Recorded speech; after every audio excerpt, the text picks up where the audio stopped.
आकाशवाणी गोरखपुर से प्रादेशिक समाचार।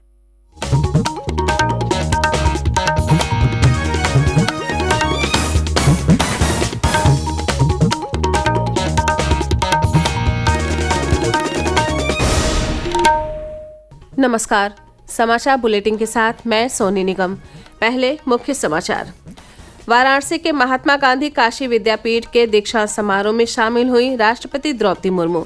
कहा, उच्च शिक्षा में छात्राओं का प्रदर्शन विकसित भारत और बेहतर समाज को दर्शाने वाला।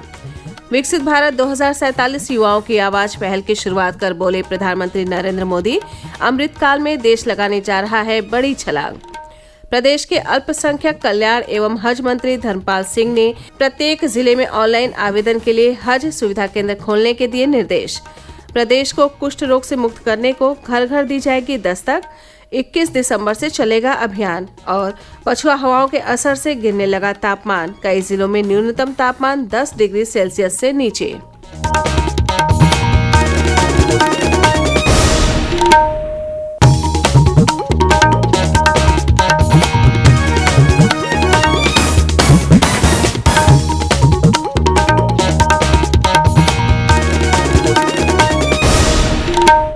अब समाचार विस्तार से।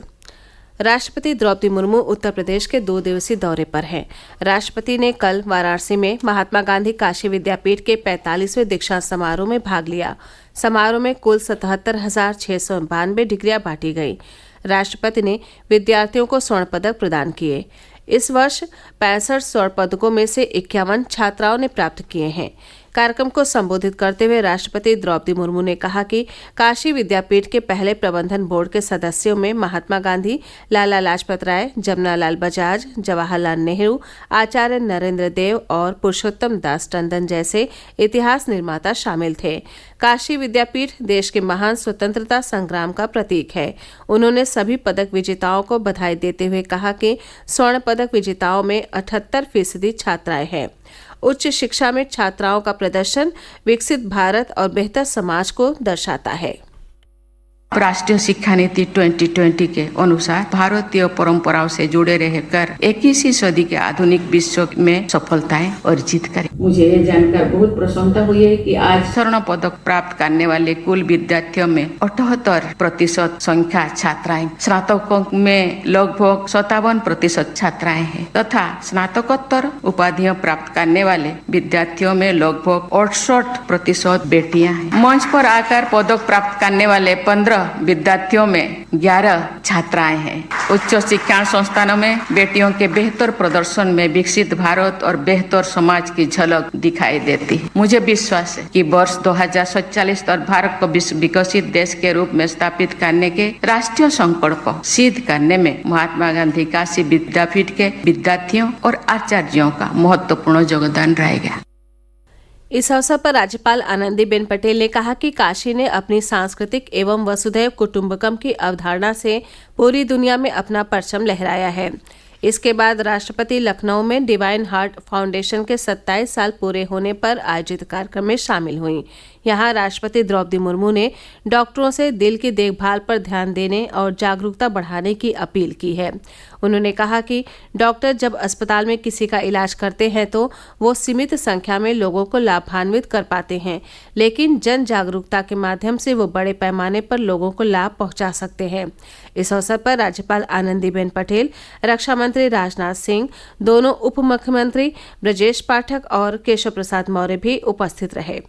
राष्ट्रपति आज लखनऊ के इंदिरा गांधी प्रतिष्ठान में IIIT के दूसरे दीक्षांत समारोह में शामिल होंगी। प्रधानमंत्री नरेंद्र मोदी ने कहा है कि भारत के लिए ये सही समय है जब युवाओं को विकसित भारत बनाने के लिए इस अमृतकाल का प्रयोग अवश्य करना चाहिए। कल विकसित भारत 2047 युवाओं की आवाज पहल का वीडियो कॉन्फ्रेंसिंग के माध्यम से शुभारंभ करते हुए प्रधानमंत्री ने कहा कि भारत के इतिहास में यही वह अवधि है जब देश एक बड़ी छलांग लगाने जा रहा है। ये भारत के इतिहास का वो कालखंड है जब देश एक क्वांटम जंप लगाने जा रहा है। हमारे इर्द गिर्द ही ऐसे अनेक देशों के उदाहरण हैं जिन्होंने एक तय समय में ऐसा ही क्वांटम जंप लेकर खुद को विकसित बना लिया। प्रधानमंत्री ने युवाओं से एक विकसित भारत बनाने की दिशा में काम करने का आग्रह किया है। इस अभियान का उद्देश्य भारत को विकसित बनाने के लिए देश के युवाओं को एकजुट करना है। उन्होंने कहा कि ऐसी पीढ़ी तैयार करनी होगी जो आने वाले वर्षों में देश का नेतृत्व करने और उसे दिशा देने में सक्षम होगी। उन्होंने इस बात पर बल दिया कि युवा शक्ति बदलाव की वाहक है और बदलाव की लाभार्थी भी है। प्रदेश में विकसित भारत 2047 युवाओं की आवाज कार्यक्रम के तहत कल लखनऊ के राजभवन में प्रधानमंत्री नरेंद्र मोदी का संबोधन ऑनलाइन प्रसारित किया गया, जिसके बाद राजभवन में आयोजित कार्यशाला में विभिन्न शैक्षणिक संस्थानों के प्रमुख और बुद्धिजीवियों द्वारा युवाओं के डिजिटल कौशल और समावेशी विकास के लिए उच्च शिक्षा के वैश्वीकरण पर विचार विमर्श किया गया। विंध्याचल मंडल, वाराणसी मंडल एवं प्रयागराज मंडल की संयुक्त मंडलीय रबी उत्पादकता गोष्ठी 2023 का आयोजन आज मिर्जापुर जिले में सुबह 10:30 बजे से किया जाएगा। इस गोष्ठी में प्रदेश के कृषि शिक्षा एवं अनुसंधान मंत्री सूर्य प्रताप शाही, अपर मुख्य सचिव कृषि विभाग देवेश चतुर्वेदी, प्रबंध निदेशक पीसीएफ संजय कुमार, सचिव कृषि विभाग डॉक्टर राजशेखर समेत कई अधिकारी, तीनों मंडलों के जिलाधिकारी शामिल होंगे। प्रादेशिक समाचार आप आकाशवाणी गोरखपुर से सुन रहे हैं। ये समाचार बुलेटिन हमारे YouTube channel AIR news Gorakhpur और ट्विटर हैंडल AIR न्यूज_GKP पर भी उपलब्ध है। प्रदेश के अल्पसंख्यक कल्याण, मुस्लिम वक्फ एवं हज मंत्री धर्मपाल सिंह ने कल लखनऊ में हज यात्रा 2024 की व्यवस्थाओं के संबंध में समीक्षा बैठक की। उन्होंने हज आवेदकों की सुविधा को जिला स्तर पर ऑनलाइन आवेदन करने के लिए हज सुविधा केंद्र स्थापित करने के निर्देश दिए।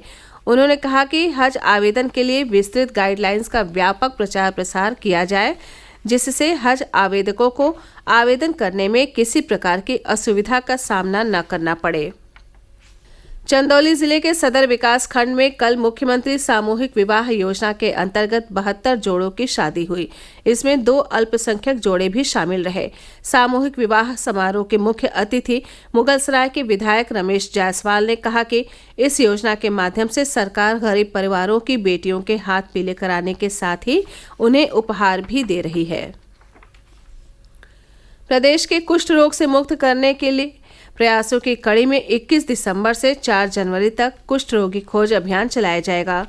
इस बार का अभियान पल्स पोलियो की तरह चलेगा, जिसमें घर घर जाकर स्वास्थ्य विभाग की टीम नए कुष्ठ रोगियों को खोजेंगी। केंद्र सरकार की जन कल्याणकारी योजनाओं का लाभ पात्र व्यक्ति तक पहुंचाने के उद्देश्य से प्रदेश के विभिन्न जिलों में विकसित भारत संकल्प यात्रा के तहत विविध आयोजन किए जा रहे हैं।